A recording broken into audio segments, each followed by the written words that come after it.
Ahora que ya sabemos cómo se produce la corrosión, cuáles son los mecanismos, tenemos que encontrar los métodos de cómo evitarla.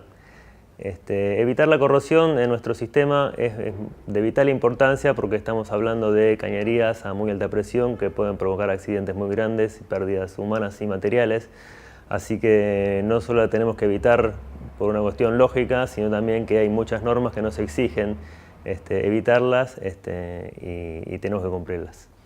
Entonces, de acuerdo a la definición que ya vimos, ¿cómo evitamos la corrosión? Bueno, la primera medida, quizás la más lógica, la que nos va a salir naturalmente, es evitar el contacto entre el metal y el electrolito.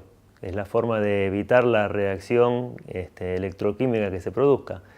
¿Cómo la evitamos? Aplicando un revestimiento sobre la cañería. Ese revestimiento tiene que tener ciertas características.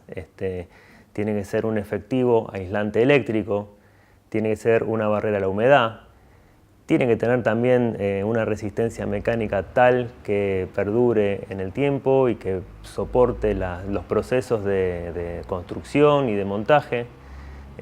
Tiene que tener el revestimiento también una buena adhesión al sustrato, que no se despegue en el tiempo. Pero no me voy a explayar con esto porque hay una clase especial dedicada a revestimientos y ahí vamos a ver todos los detalles.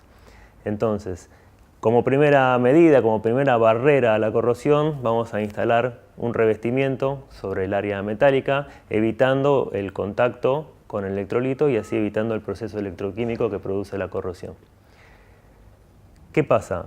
Nosotros tenemos un problema que es que no podemos asegurar en el tiempo y ni siquiera muchas veces en el momento de la construcción que el revestimiento está aplicado en el 100% de la cañería, de los puntos donde se puede correr una cañería.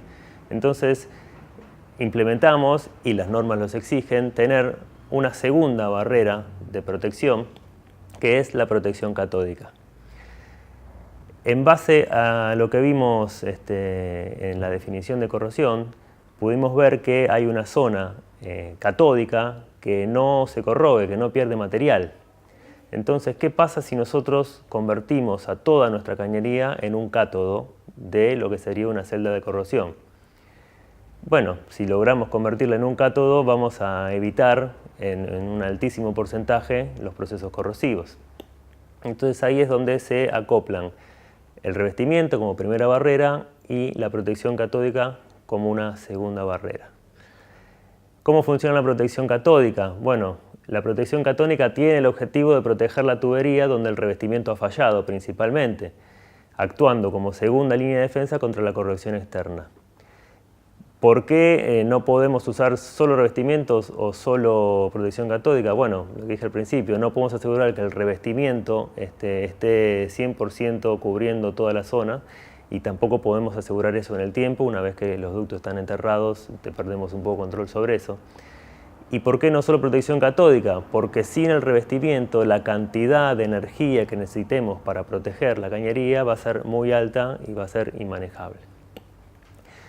La protección catódica la logramos mediante el suministro de electrones a la estructura, causando que su potencial se transforme a valores más negativos con respecto al medio circundante. ¿Cómo logramos eso? Bueno, necesitamos que nuestra fuente de corriente, nuestra suministradora de electrones, tenga una energía, un potencial más alto que la celda de corrosión que tenemos en nuestro sistema.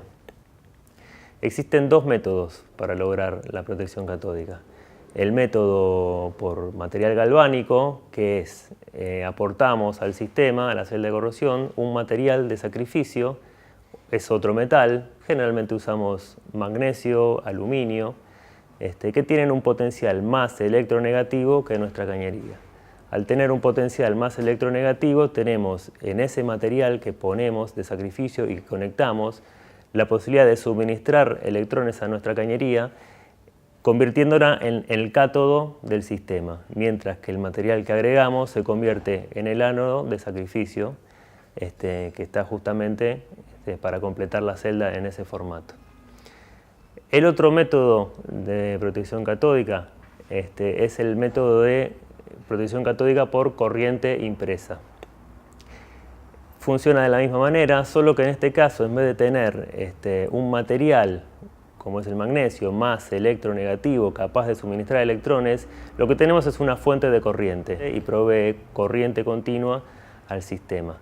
Entonces, con una fuente de corriente vamos a conectar nuestro terminal negativo, que es el que provee electrones, a la cañería, y vamos a conectar nuestro terminal positivo a un lecho anódico que vamos a usar también como material de sacrificio.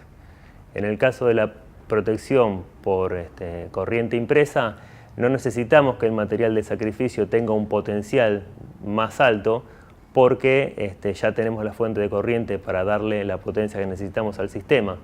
Por lo tanto, en ese caso usamos el material más noble, el que nos provea mayor durabilidad del sistema.